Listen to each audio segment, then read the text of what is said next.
বাম ডান উপর নিচ যেই হোক সবার ইশতেহারগুলো পূরণ করাটাই ভিপির লক্ষ্য হওয়া উচিত। ভিপি ক্যান্ডিডেট যারা আছেন তাদের পরামর্শ নম্বর 1, আপনারা চেষ্টা করবেন যেই হন ভিপি, প্রত্যেক বছর যেন ডাকসু ইলেকশন হয় এবং আপনি এই বছর যেই 9 তারিখে হয়তো আপনি জিতবেন বা 10 তারিখে, আগামী বছর 2026 সালের 10 সেপ্টেম্বর যেন আবার ডাকসু ইলেকশন হয়, এটা আপনি দেখবেন। আরেকটা বিষয় হচ্ছে ভিপির যিনি হবেন, দেখেন যে সবাই তো ইশতেহার বড় বড় দিচ্ছেই প্রত্যেকটা জায়গায়। এটা কিন্তু মানে আমাদের ভেতরে এখন ঢুকে গেছে এমন, ভিপি সব কাজ করবে, জিএস সব কাজ করবে, এজিএস সব কাজ করবে। ওইটা ওই যে 15-16 বছর ধরে আমরা একটা সিস্টেমের মধ্যে দিয়ে আসছি, তো মানে আমাদের মধ্যে হয়ে গেছে প্রধানমন্ত্রী সব কাজ করে। কিন্তু এখানে আপনার লাইব্রেরির জন্য একজন আছে, আপনার পরিবহনের জন্য একজন হবে, হলে একটা ভিপি হবে, জিএস হবে, এজিএস হবে, হলে সমাজের পরিবেশ বিষয়ক সাংস্কৃতিক অনেক 230-35 জন কিন্তু হবে। সো ভিপির কাজ হওয়া উচিত সবার ইশতেহারগুলো পূরণ করাটাই ভিপির লক্ষ্য হওয়া উচিত। মানে সবার যেগুলো আপনার সাথে যারা যারা জিতবে, সে যে প্যানেল থেকেই জিতুক, একজন হয়তো বা কেউ শিবির থেকে জিতবে, কেউ বাক্সাস থেকে জিতবে, কেউ ছাত্র দল থেকে জিতবে, তো সবাই মিলে বাম ডান উপর নিচ যেই হোক ভিপির কাজ উচিত সবার সাথে মিলে কাজ করা এবং সবার যে যে ইশতেহারগুলো আছে নিজের নিজের জায়গায়, সেই ইশতেহারগুলো পূরণ করায় ভিপির সহায়তা করা, ভোকাল থাকা।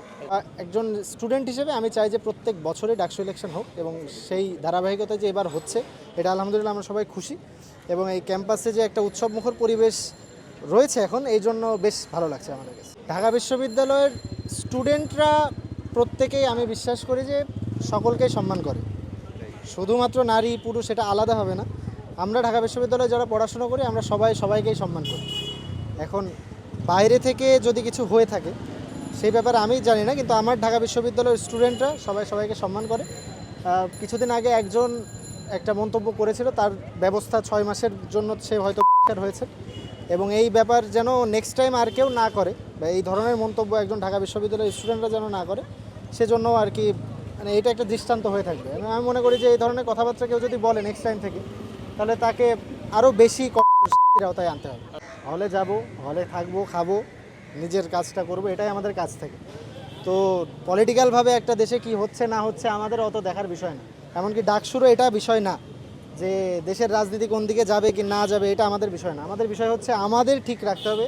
আমি মনে করি ডাকসুর কাজ এটাই। ডাকসুর কাজ এমনও না যে এটা পুরো দেশের মানুষের কাছে এই নিউজটা যাইতে হবে যে এখানে কি হচ্ছে না হচ্ছে, এমন কিছু আমি মনে করি না।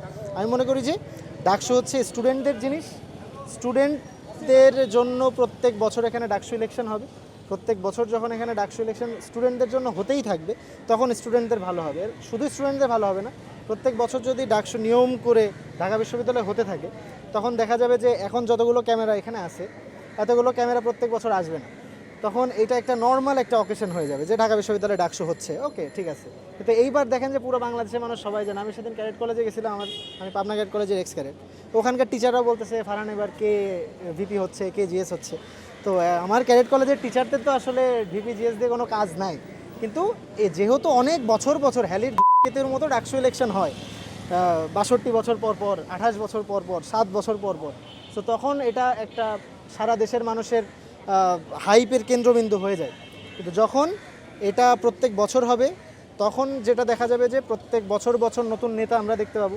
প্রত্যেক বছর ইউনিভার্সিটির 230টা জায়গায় হয়তো বা 230 বা 35 জন নতুন ইলেক্টেড হবে। তাদের এক একজনের এত বড় বড় ইশতেহার, আমি এখন যেটা হাতে নিয়ে আসে একজনের, তার ইশতেহারটা দেখেন কত বড়।